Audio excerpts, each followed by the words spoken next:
For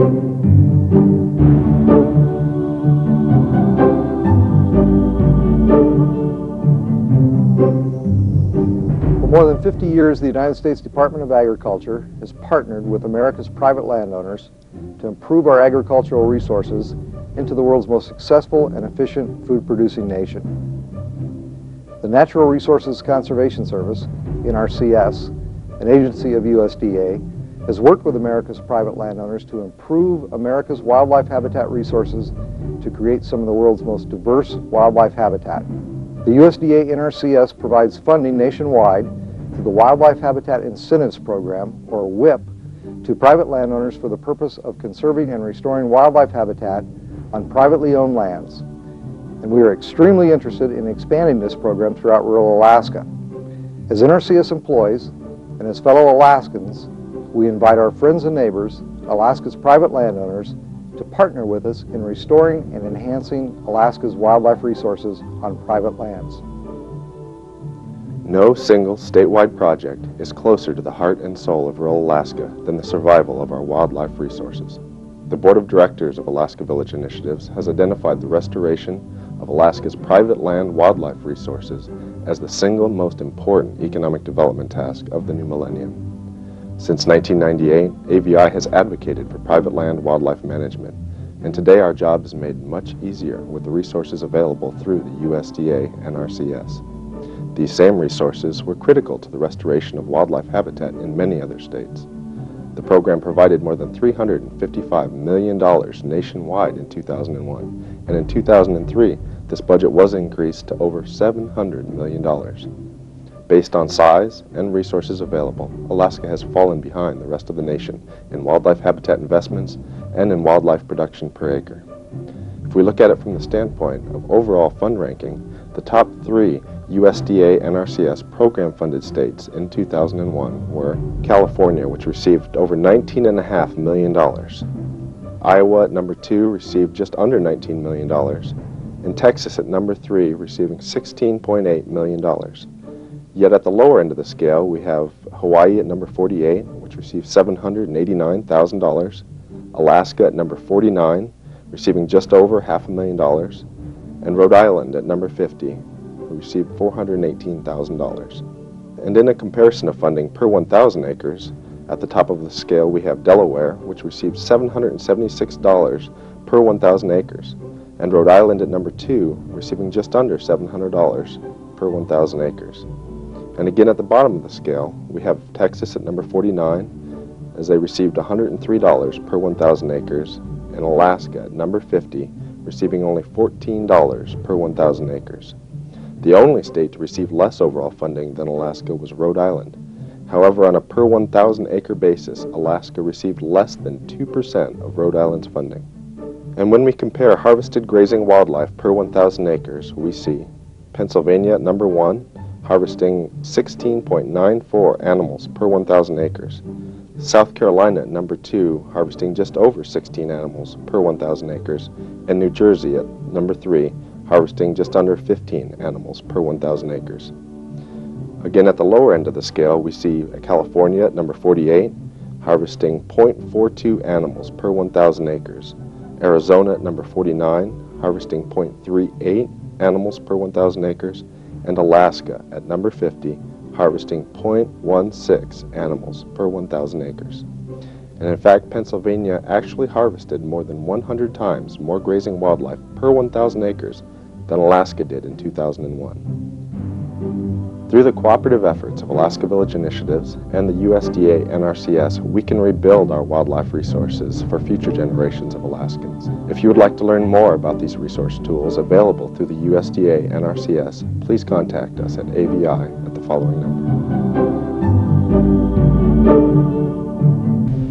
Tom, after reviewing your presentation, I can see that this project might bring some real advantages to rural Alaskans. In particular, it looks like it'll help our subsistence situation, and if there's an abundance of wildlife, it probably can even help us develop and create jobs in rural Alaska. How would that happen? Well, to begin with, the phrase terms and conditions acceptable to the local community are critical. The leaders of that community need to work with the community to determine what that surplus is. If they determine there is a surplus, we will work with them to help access the world market so that that surplus can be managed in a way to provide the maximum benefit to them. In particular, recreational tourism, both consumptive and non-consumptive, are resources or opportunities for that community. So values of local people will be protected by the local people. You have indicated that there are resources available to help implement this type of program. Could you enlighten us on those? Certainly, Chuck. As the tape mentions, we are working with USDA Natural Resource Conservation Service. In that program, this has been a wonderful resource for landowners in the lower 48 to help build wildlife populations to the highest in recorded history. We hope that this will benefit Alaska as it is now making its inroads into rural communities and outreaching to our rural decision makers. We are working with the agency to maximize their contact with you, the rural community, and also maximizing the benefits of their funding to you. NRCS, your partner, USDA partner, has produced a tape. We'll run that tape now. Thank you, Chuck.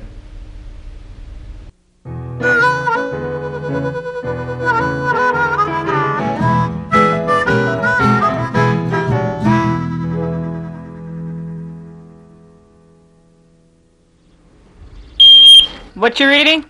NRCS is the Natural Resource Conservation Service, an agency of the U.S. Department of Agriculture. And then we'll do a cross-section 100 feet downstream and 100 feet upstream. We were originally formed as the Soil Conservation Service in response to the Dust Bowl days of the 1930s. Well, it looks like you're ready to plant grass around the pond. The Natural Resources Conservation Service helps people protect and improve their soil and water and plant and air resources on private land. Here in Alaska, it includes privately held land as well as native corporation and village land. NRCS puts technical specialists like hydrologists and engineers and soil scientists in touch with people to help them use a locally led process, a grassroots process, to solve their natural resources problems. Conservation technical assistance allows us to work on almost any project for technical assistance, but it doesn't provide any implementation cost sharing. Whereas the Wildlife Habitat Incentives Program provides both technical assistance and some cost sharing to help install the project. The Emergency Watershed Protection Program, we help on all phases, including coordinating with local governments, maybe national or federal governments like FEMA, and we provide technical assistance in the form of designs, we help the landowner get permits, and we help with financial assistance in the installation.